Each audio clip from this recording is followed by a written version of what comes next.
and let's go ahead and begin.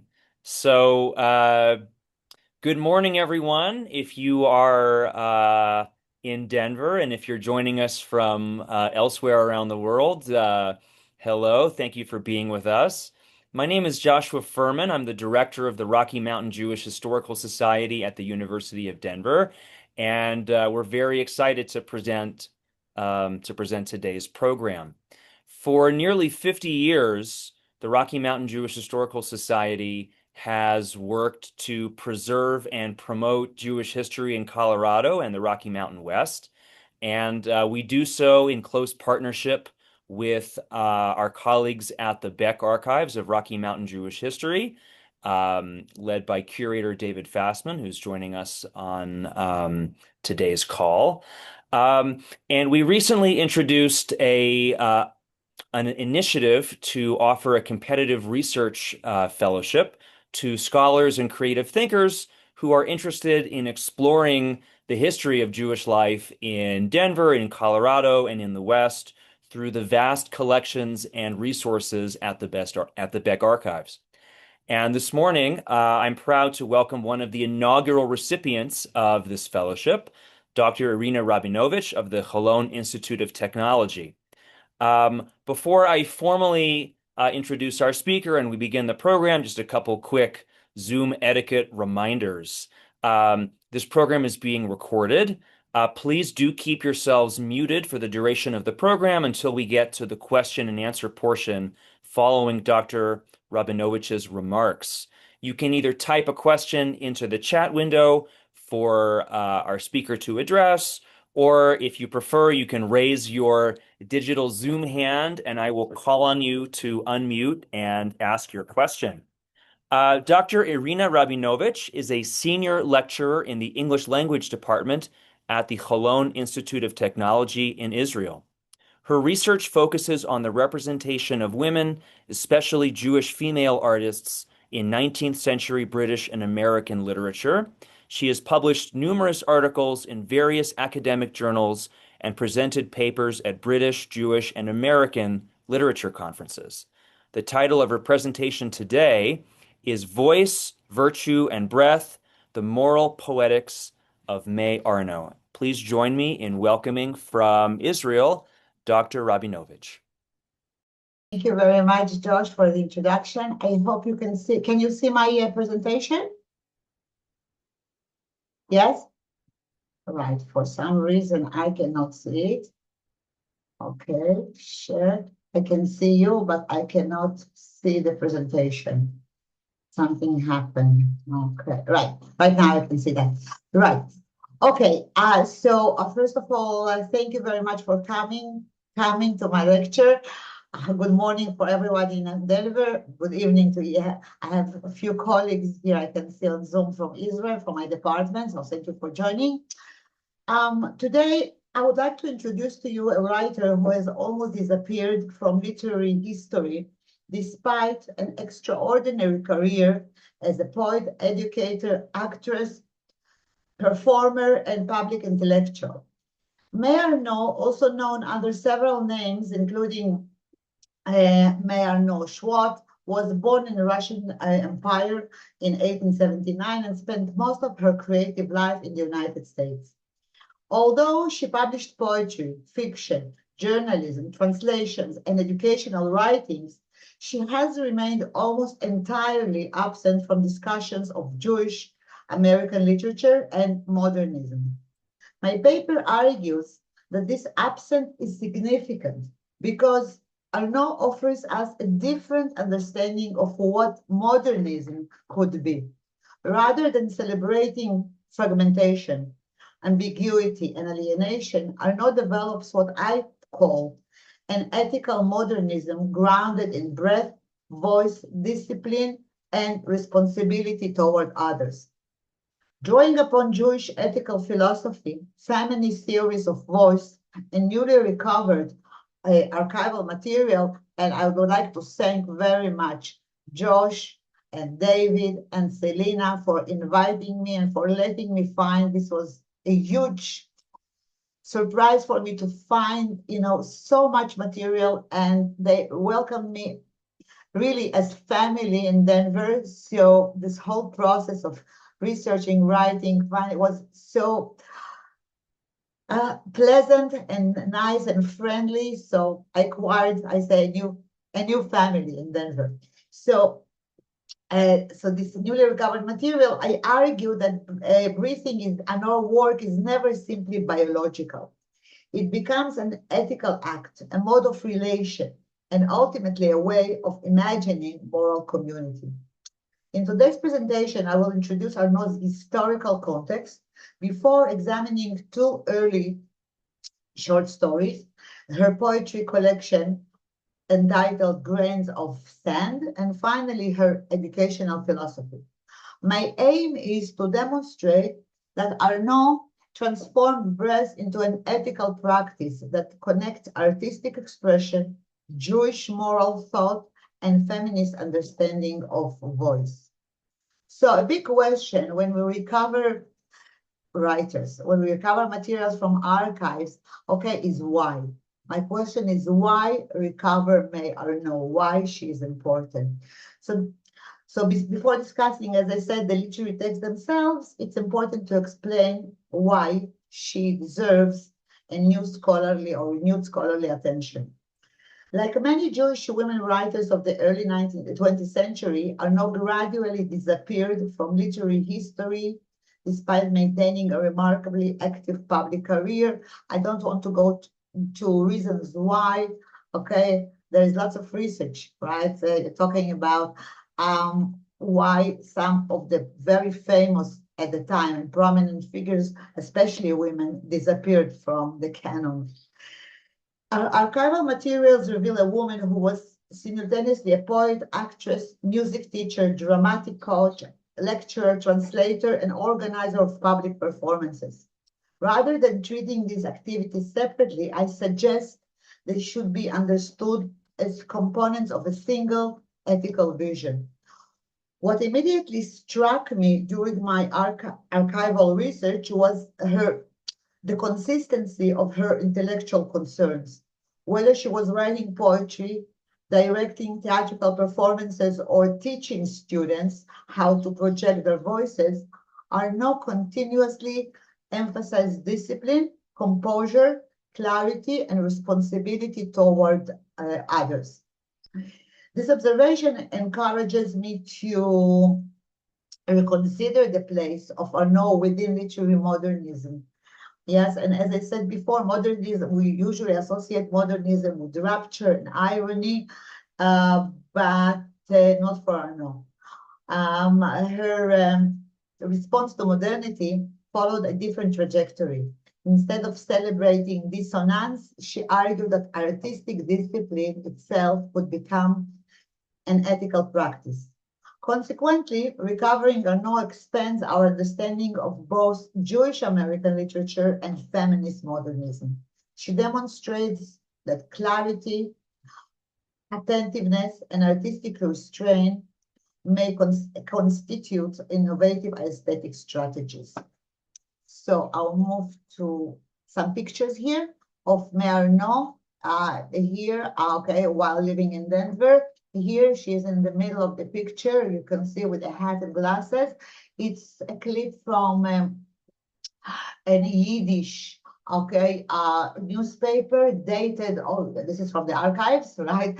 Found it in the archives from August 1929. She was 50 at the time. It's yeah, together with some friends during a performance. So just a second, right? Historical context. So Arnaud's biography is essential for understanding why breath occupies such an important position throughout her writing. She was born in Poltava, within the Jewish communities of the Russian Empire before eventually emigrating to the United States. Like many Eastern European Jewish immigrants, her life was marked by movement across national, linguistic, and cultural boundaries. The decisive turning point came when she came associated with Denver and the Jewish Consumptive Relief Society. At first glance, the sanatorium appears to all of us, simply as a medical institution devoted to treatment of tuberculosis, yet Arno consistently reimagines it as something much richer, a community in which illness, artistic practice, education, and compassion become deeply interconnected. This setting fundamentally transformed the meaning of breath. For tuberculosis patients, breathing represented physical struggle and survival. For singers and performers like May Arno, breathing formed the technical foundation of artistic expression. Within Jewish religious traditions, breath also involves the biblical association between life, spirit, and divine creation. So rather than separating these meanings, also Arno brings them together. Denver, therefore, becomes far more than a geographical location. It becomes a moral landscape where physical vulnerability generates ethical responsibility and where artistic expression acquires deep spiritual significance. I marked here some, biographical data, right? We can see all the association. She was married, first of all, in 1906 for 3 years to Jacob Marinov.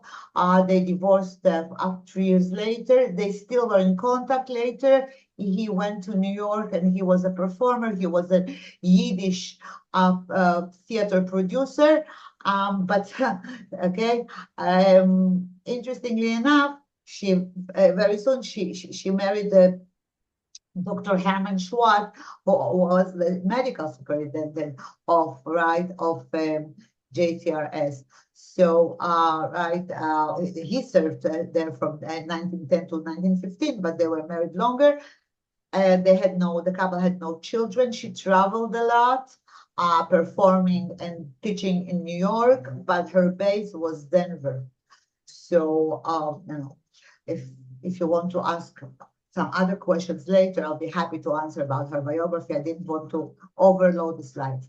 This is a house you probably know better than I. And I hope it's still in Denver. Okay. I found this picture later after I left Denver, so I did not go to look for this house, but she lived there for 20 years, from 1940 to 1960, just, actually, till she died. They got her house in Denver. Right, so I'm moving to some theoretical framework, right? Before turning to her literary work, I would like to briefly explain the theoretical framework that informs my reading. It's my reading of her work. Although I draw on several different scholars, they all converge around a single idea, that breath and voice are not simply physiological phenomena, but fundamentally ethical forms of human relation.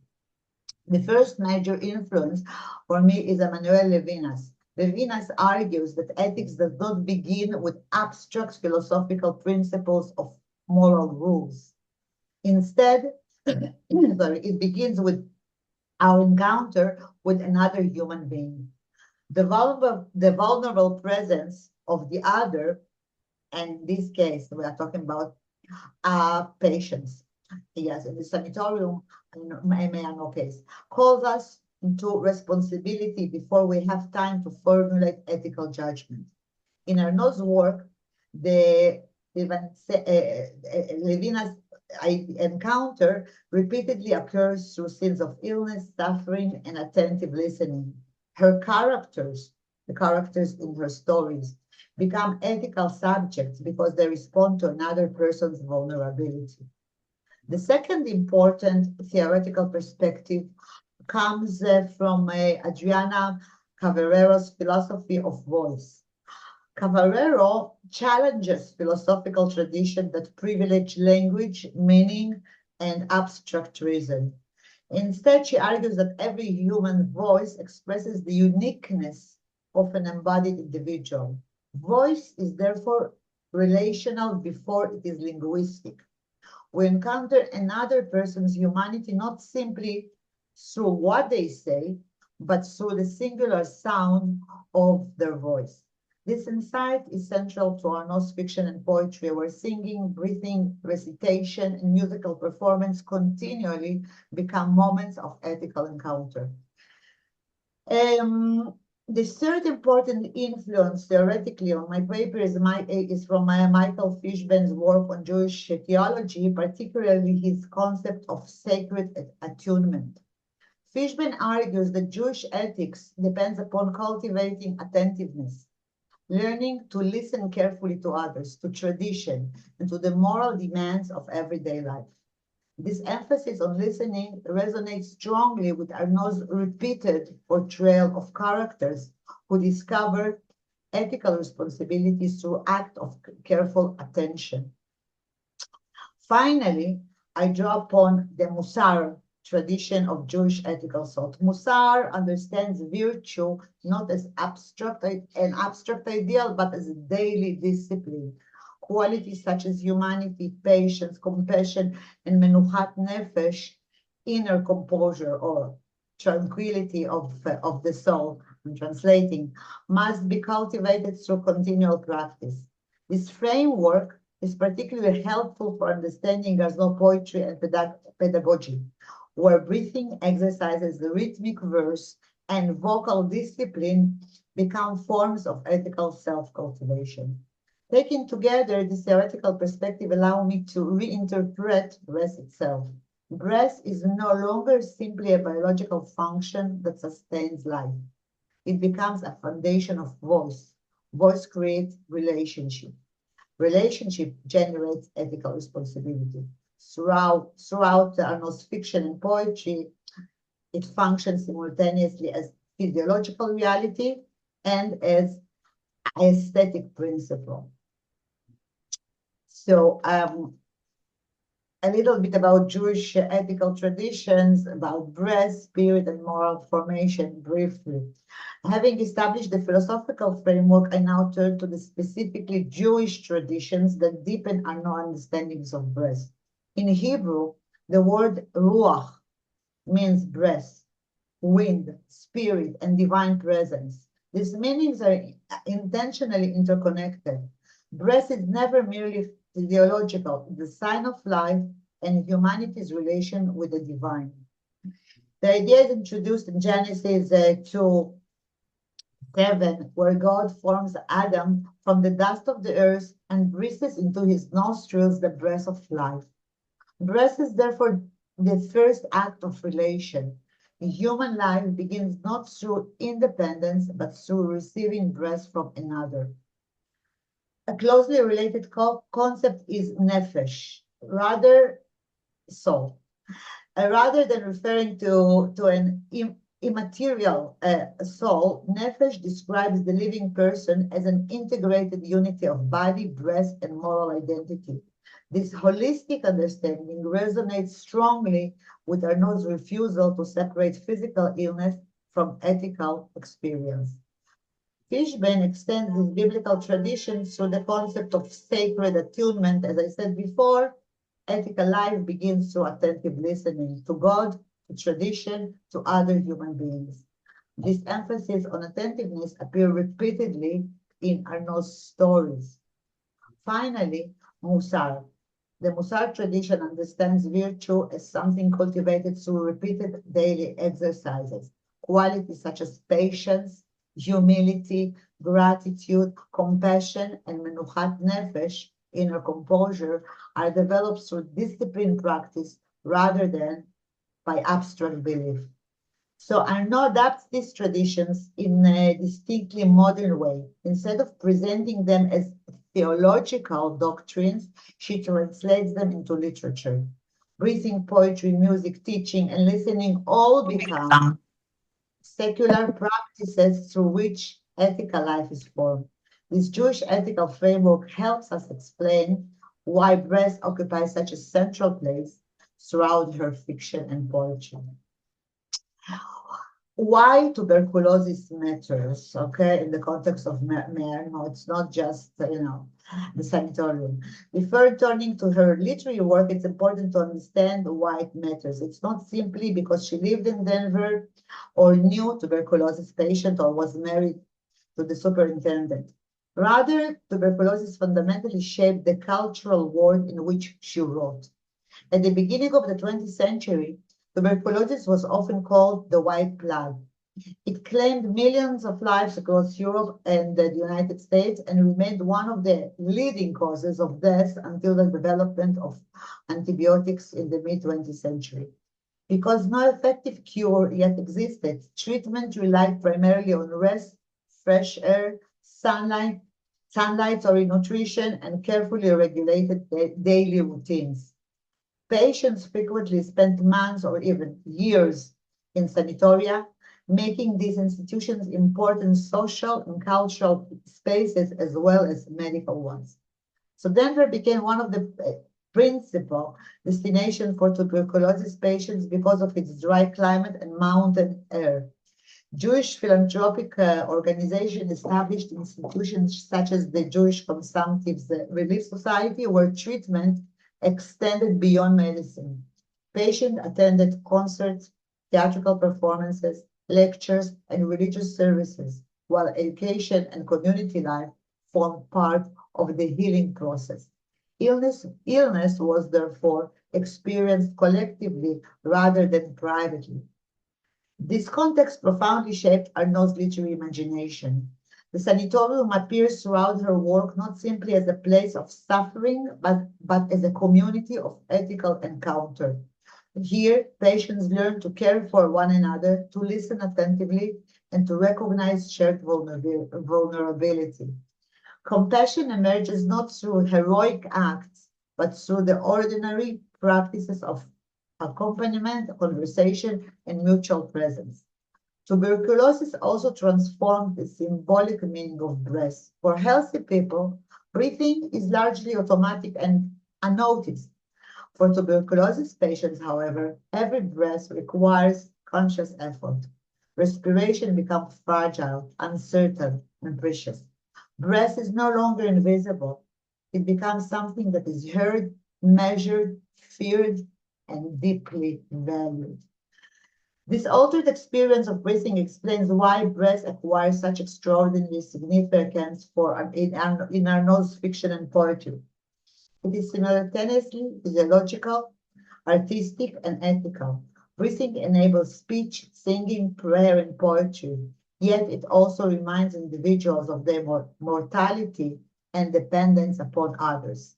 In her work, the body itself becomes the site where ethic begins. Sorry, I cannot see it here. Right. Seen from this perspective, tuberculosis is not simply the historical background of Arnaud's writing, it provides the lived experience through which she develops her distinctive ethical vision. Illness teaches attentiveness, vulnerability fosters compassion, and breath become the embodied foundation of voice, testimony, and communal responsibility. I'm moving, yes, having established the theoretical framework and the historical biographical background, I'm moving to the heart of the presentation, which are the two stories. Okay, she wrote more than two stories, but I would like to center this presentation on two short stories that Arnaud wrote and some of her poetry. Her first major literary work was The Violinist's Last Hour, which was published, the short story, which was published in 1911. The story already contains nearly all the themes that will define her later poetry and pedagogical approach. The narrative follows Aaron Blatt, a young Jewish violinist dying from tuberculosis in a Denver sanatorium. After years of poverty, neglect, and illness, Blatt unexpectedly performs one final musical composition. He performs it perfectly with lots of emotion before collapsing and dying beside his violin in the sanatorium. I think there is a message in the chat. I don't know if it's addressed to me or. Yeah, I think the slide is one slide ahead of the story that you're talking about. If you can go back Can one. you see the last room slide? Yes. Right. Okay. Sorry. Okay. Thank you. Right, you can stop me. Right. I don't see it very clearly. Right. So at the first glance, okay, this story might seem as a sentimental, a deathbed narrative. However, I think that Arno is doing something much more sophisticated here. The performance transforms his private suffering into a communal ethical event. All the patients are around, the doctors. There's this kind of last, chance of performing with this, within this audience. And, if you read the story, you can see how much emotion, how much real companionship and compassion uh, are involved in this whole last scene, which is a little bit, uh, scary because he collapses and dies and the violin is broken. So the emphasis falls not only on the musician himself, but also on the listeners. Patients, nurses, and physicians gradually gather around Black, listening in complete silence. Their silence is not passive. Rather, it becomes an act of ethical attention. Through listening, they acknowledge the dignity and uniqueness of the dying artist. This is precisely where Levinas and Cavarero become useful. Cavarero argues that voice reveals singular human identity, while Levinas reminds us that ethical responsibility begins in responding to another person. Blatt's final performance creates exactly this ethical encounter. At the same time, the story resonates with Jewish ethical concepts such as chesed, compassion, and care, and tikkun, the repair of fractured human relationships. Black's music does not eliminate suffering. Instead, it transforms suffering into beauty, capable of binding a community together. Most importantly, for my argument, this transformation depends upon breath. Music exists only because the body continues breathing, even as death approaches. Rest, therefore, becomes the fragile boundary between biological survival and ethical expression. Already in this early story, Arnaud suggests that artistic form originates in the disciplined movement of respiration itself. Can you see the last room? The last room? Can you see Yes. the slide? Yeah, right. Yes. Right. Right. This relationship between illness, breath, and ethical responsibility becomes even more explicit in Arnaud's second major story called entitled The Last Room. If the Alanis last hour explores breath through music, the last room examines breath through testimony. The story centers on a woman admitted to a tuberculosis sanatorium who gradually discovers the meaning of what the other patients call the last room, the room where people spend their final hours before death. One of Arnaud's most remarkable achievements is her transformation of physical space into moral space. The repeated description of white walls, white furniture, and white corridors initially suggests the emotional emptiness. Yet the same spaces gradually become places of ethical revelation and compassion. The decisive moment occurs when the narrator hears before she sees another patient's labored breathing behind the white screen. Arnaud deliberately privileges hearing over sight.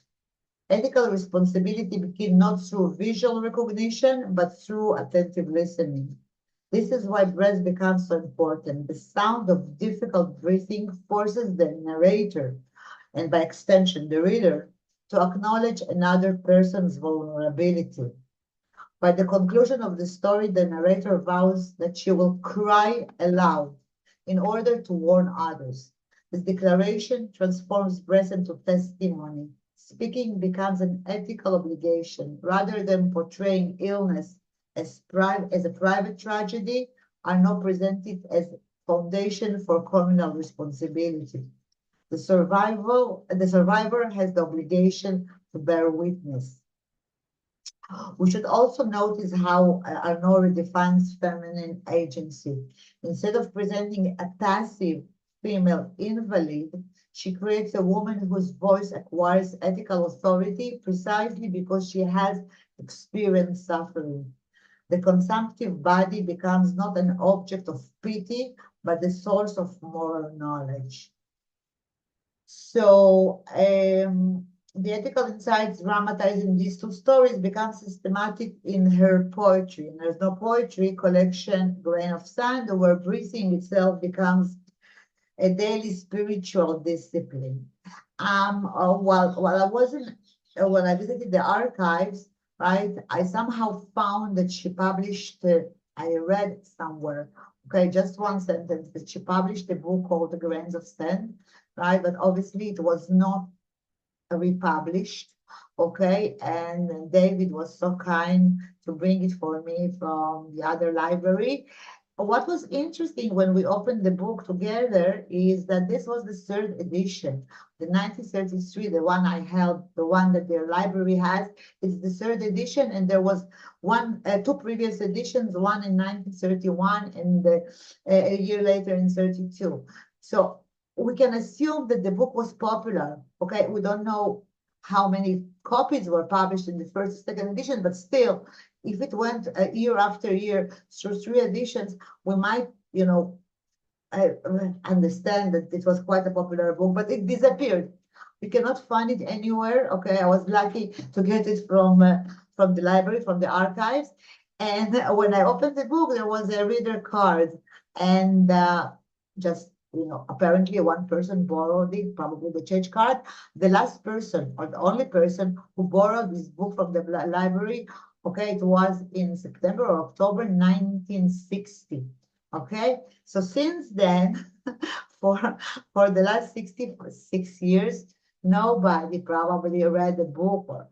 So my hope that somebody will take the initiative. I don't know who can do that. And the Google and other companies do some digitizing projects, and which are helping us researchers to find materials, but still we still have to go to archives. So my wish or my dream would be that this book is republished and people can read the wonderful poems of May Arno. This is something personal, right? So right. Okay, so back to the presentation. So I was like holding it very carefully because it's an only copy that it's fragile. Yeah. Right. So Arnaud's mature philosophy reaches its fullest expression in the grains of sand, published in, as I said, in 31, 32, 33. Unlike her earlier fiction, which dramatizes moments of ethical crisis, this collection offers a sustained practice of moral formation. What immediately distinguishes these poems is the remarkable formal discipline. Their balanced quatrains, regular rhythms, and carefully controlled rhyme schemes produce a calm, measured pace. I argue that this formal regularity is not mere aesthetic. It reproduces the rhythm control, controlled breathing itself. Reading these poems always required discipline, respiration. This connection reflects Arnaud's conviction that artistic form shapes moral character. Just as controlled breathing steadies the body, poetic rhythm steadies the mind. Several poems illustrate this beautifully. Revelation, I have some quotes in a second. Links silence, prayer, and gratitude through measured cadence. Until my task is done is another poem. Repeatedly rejects fear in favor of discipline, labor, and trust. Thank God transforms everyday gratitude into a spiritual practice grounded in ordinary experiences rather than in abstract theology. These poems also invite comparison with the Jewish ethical tradition of Musar.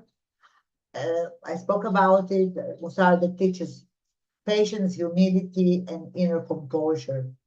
Perhaps most importantly, Grains of Sand also challenges dominant definition of literary modernism. Rather than celebrating fragmentation, like the stories, Arnaud proposes that clarity itself can be aesthetically radical. Formal harmony becomes an ethical choice rather than a conservative retreat.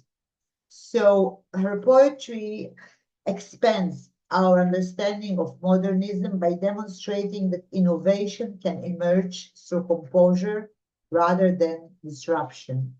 I have a few quotes here, very short quotes, right? So you just can see, right? Oh, yes, this is from Until My Task is Done. I do not have to worry. I do not have to fear. I only have to work and know that God is always there, here. Okay, you can see the regular rhythm, the controlled breath, the composure. In Revelation, how rich and varied are your decoration rare, from year to year more sacred. And now bow down and worship, and in silence pray. So Right. There is another poem which doesn't go into the realm of religious poetry, and this is a poem, yes, about Henry Ford. First of all, a little quote from a peacemaker, his wheels run riot. Okay, it's a poem dedicated to Henry Ford. We thought, O Lord, that Henry Ford has ceased his vicious rattling against the poor, yet his giant has come without relenting, and so on and so forth, right? She extends the ethic beyond the illness to confront public life and industrial modernity. And this poem is really, very different for most of her poetry. It responds to the Hunger March, linking poetry to contemporary political crisis. And obviously, we have the Jewish, we all probably heard about, Ford being holding some strong anti-Semitic feelings. So for Jewish readers, Ford's public reputation carried the legacy of anti-Semitic campaigns. And I think she's addressing here that, right, talking about his lack of moral discipline and his, being, uh, his immoral practices and so forth, right? So this is a very interesting poem, which I also wanted to include. Okay, so let's, another facet in her life, obviously, was teaching. She opened several schools for actors and singers and musicians while in New York. So her School of Music and Drama united artistic excellence with self-cultivation. Um, uh, One of the schools was established later, the late 1920s, the School of Music and Drama in New York. Actually, I will show you a few performances. This is May Arno as a young actress. This is again, she's performing in a play called The Orphan by Jacob Gordon, the Jewish Shakespeare, right? Okay, and this is in her youth. Here I put a few clips, newspaper clips, obviously the one some which I got from the archive about her written in good newspapers, The Observer and other newspapers. I didn't try the source. I didn't have the place here, but reviews of her play were, yes, May Arno in the Dramas Guild. It's one of the theater, the schools that she opened, and she directed Shulamit. Some of the performances were obviously took place in the sanatorium. Yes, this is one. Some of in New York, and there are quite a few reviews. She probably was quite popular at the time. She also appeared in Sorceress, right? And we saw some other things, right? The Sorcerers here, and the Shulamit, another play, yes, here, Shulamit, and The Orphan, and some others. So she, right? So, um, so obviously, she taught young students how to sing, how to act, and how to breathe. Listen areas, learning to breathe correctly requires patience. She said learning to listen carefully required humility. Learning to speak clearly demanded responsibility toward one's audience. Consequently, technical mastery of formal formation became inseparable from her ideas. So her educational philosophy, again, resembles the Musar in its emphasis upon repeated practice. Ethical behavior develops through habits rather than abstract principles. Um, and this approach also carried the important feminist implication during a period when women's public voices were frequently restricted or dismissed.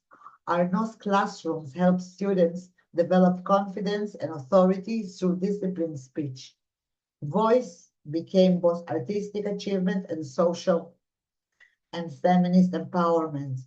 Today, these ideas appear remarkably contemporary. Modern expressive art therapy, narrative medicine, trauma-informed education, and mindfulness practices all emphasize breathing, attentive listening, and embodied communication as foundation for healing. So I'm claiming that she was much before her time in practicing all these techniques. Right. I have time. Wow, I'm running. George, I'm okay.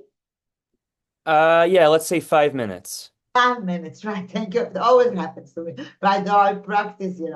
Right, good. Okay, so I'm getting to the end, right? You're thinking modernist rule or no. So she proposes, as you see, an alternative model of modernism, right? Grounded in ethical responsibility. I think I mentioned that breast function is the meeting point between body, voice, spirituality, and artistic creation. And I spoke about her feminist ideas, so I'm going to skip. Right. Broader contribution. Um, the implication of Arnaud's work extend beyond her individual career.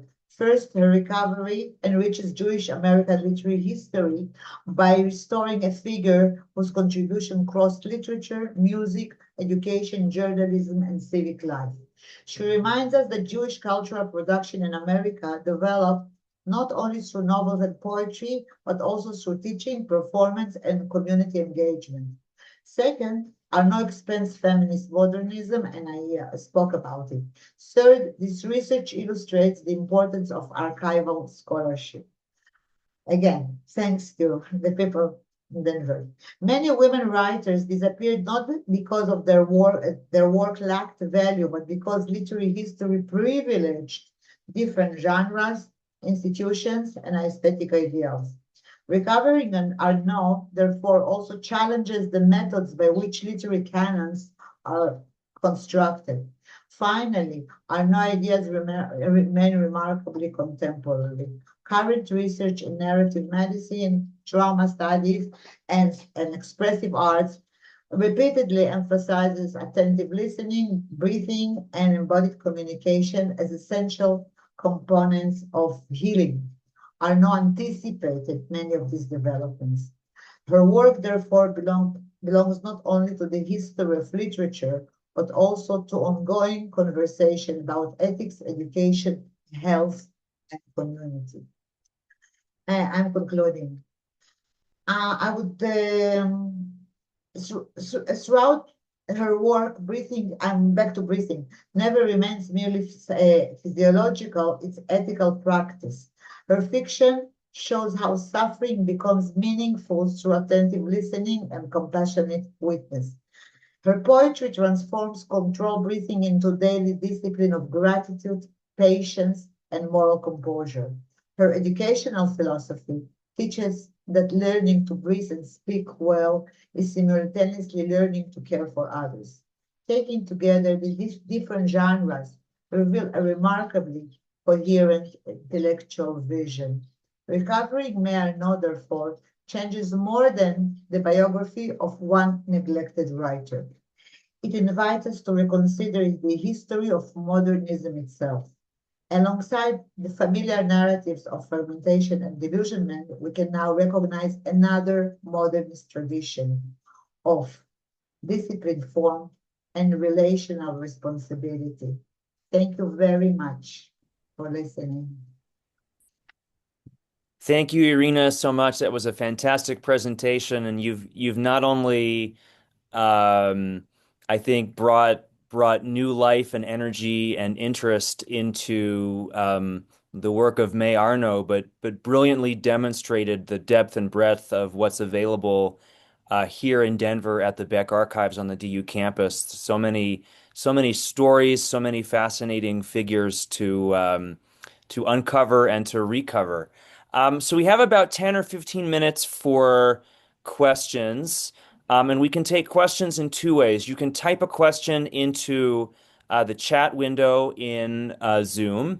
You can also click on the React button at the bottom of your Zoom screen, and you can raise a digital Zoom hand, and I will do my best to call on everybody who has a question. I'm gonna take the privilege of asking the first one and give folks maybe time to get settled or to formulate a question. Um, can you say a little bit more, Irina, about the languages that May Arno wrote in? Did she write primarily in English? Did she write in English? Did she write in Russian? And where was she published? Where did early readers find May Arno? Okay, so first of all, about the languages, according to what very little is known about her biography, but I know that she did some translations from Yiddish and from Russian. She wrote in English, but she translated from yes, from so I know whether she knew these languages perfectly or actively or passively from home, from childhood, right? It happens to people who immigrate, yeah, but she did do some translations. And the short stories were published in the Violinist Last Hour and the Last Room were published in newspapers. I can give the sources, right? Mm. Okay, right. And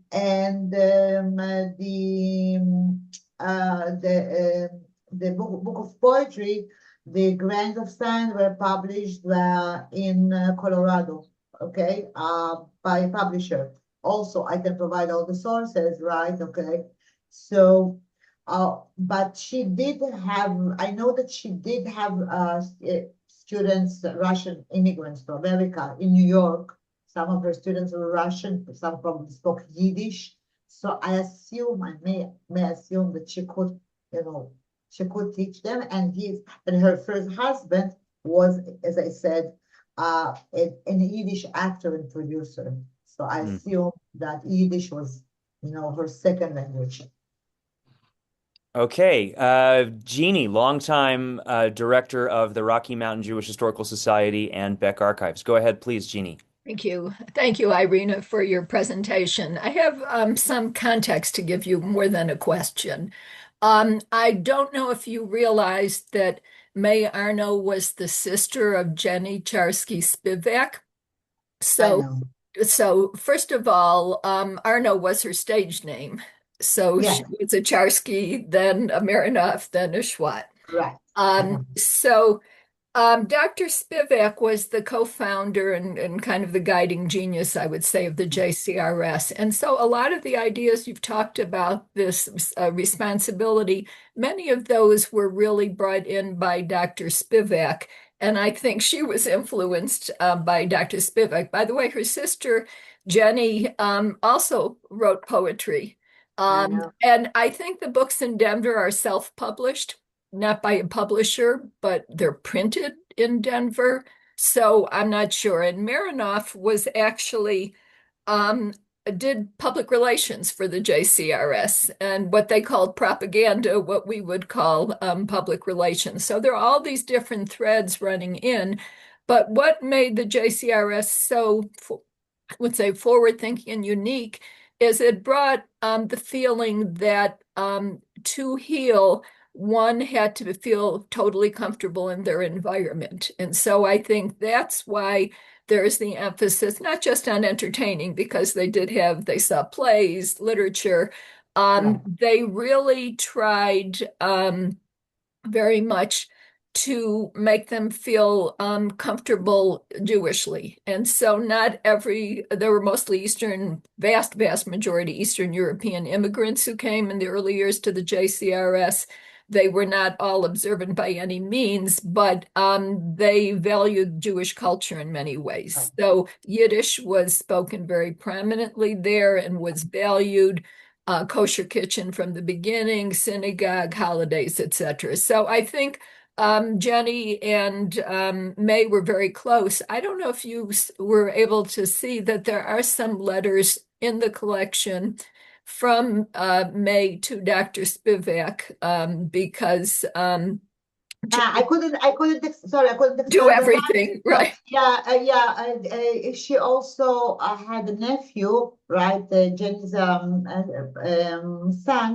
right, with whom she was on a very, very good rapport. So I'm talking about May, right? And he was also an actor, and she spent some time with him in Chicago, and they had, this whole, there was a whole network of people working together. And I know that you wrote a book about on Spivak and so forth. I know I couldn't just expand, but thank you very much for the comment, because it was really interesting to see that it was an artistic and medical and community. And again, I think this whole idea is these were probably Spivak's ideas, but May Arno actually put, kind of made them alive, right? First of all, in her poetry, in her stories, and the performances and the concert she organized. Okay, she was very, very into that. I mean, I don't know why she did not have children. Probably it was a choice. I don't know why. Nobody talks about it, but I know that she devoted her life until very old age to she to organize performances and concerts, and she really believed that it's part of the healing process of thank you very much, and thank you for I read your book, but now I see you in person. Thank you very much. Wonderful. Thank you, Jeannie, for providing some context, and to Irina for responding. Wayne, go ahead, please. Hi, thanks so much. This was really a wonderful presentation, Dr. Rabinovich. I want to build on some of the questions that Dr. Abrams was asking about relating to references of the kind of Yiddish shows and performances that she arranged at the sanatorium for the patients.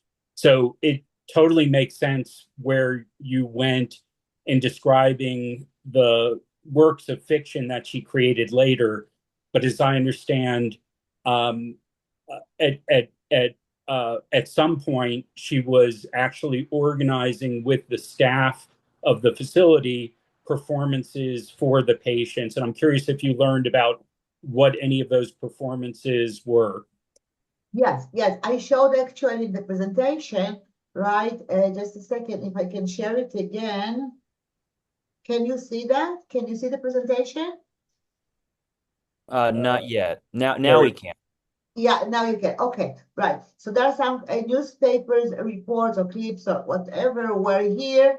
Okay. One of them was Shulamit, a drama in 4 acts, will be produced Saturday evening at the Workmen's Circle Sanatorium under the personal direction of May Arno for the entertainment of the sanatorium committee, right? So she staged Shulamit, right? Okay, biblical performance.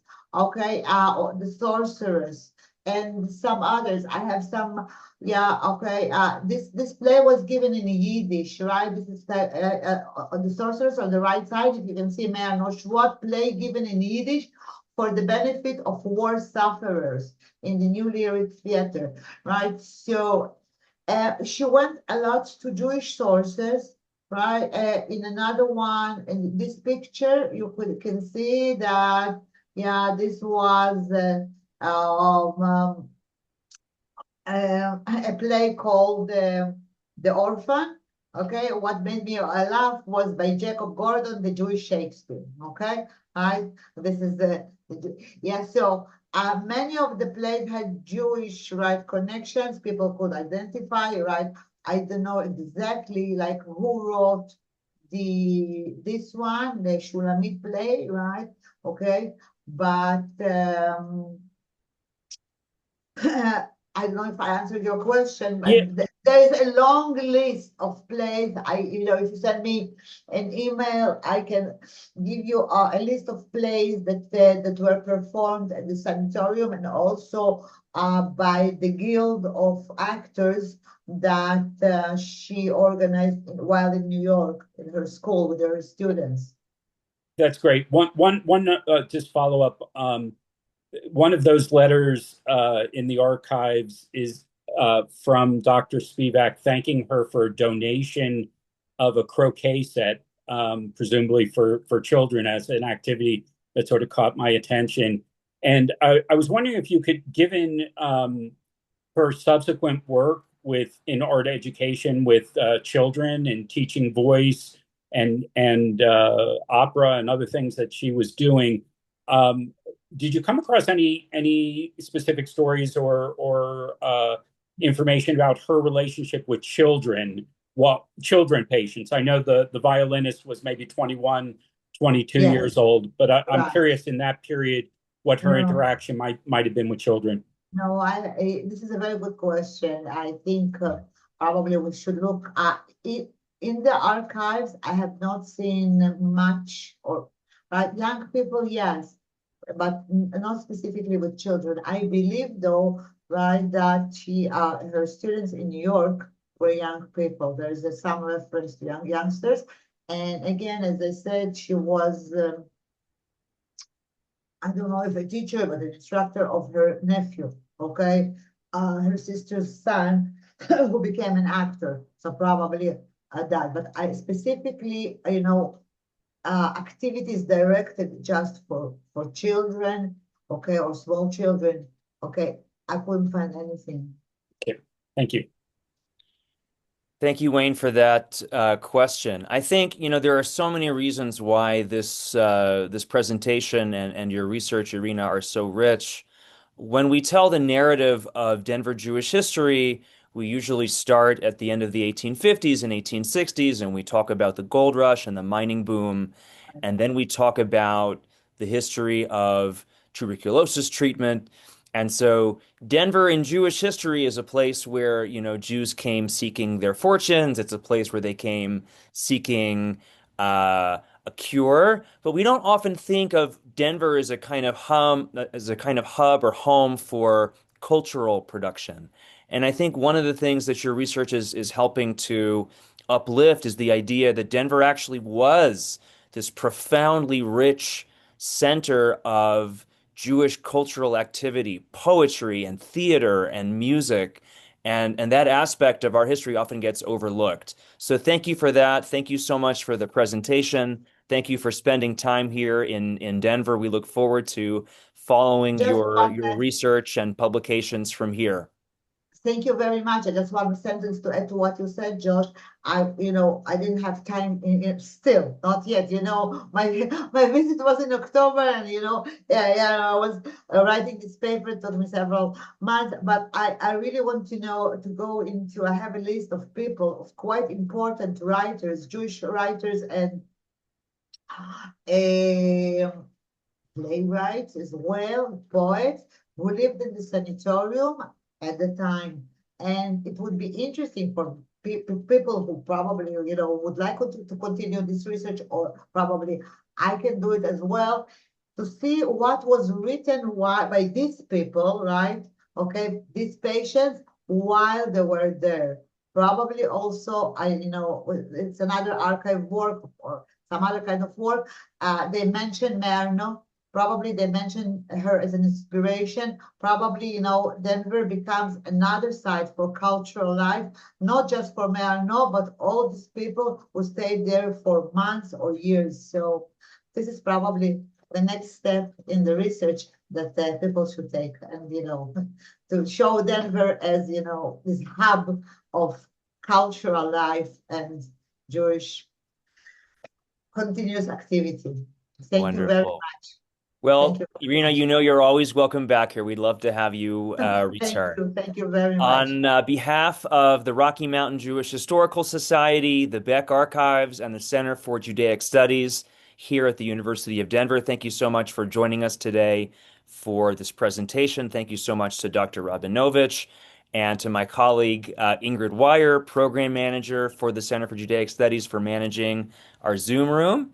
We hope to make this recording available in the near future, and we'll let you know as soon as it's ready for viewing. Our next RMJHS event will be here in Denver on Tuesday, August 18th. We'll have Rabbi Dr. Stuart Halpern of Yeshiva University joining us over lunch to discuss his latest book, Jewish Roots of American Liberty. For more on the Rocky Mountain Jewish Historical Society and the Beck Archives, you can reach out to me directly, joshua.furman, F-U-R-M-A-N, @du.edu, or you can find us online and on social media. Have a great summer, and we'll see you soon. Thank you very much. Bye-bye. Thank you.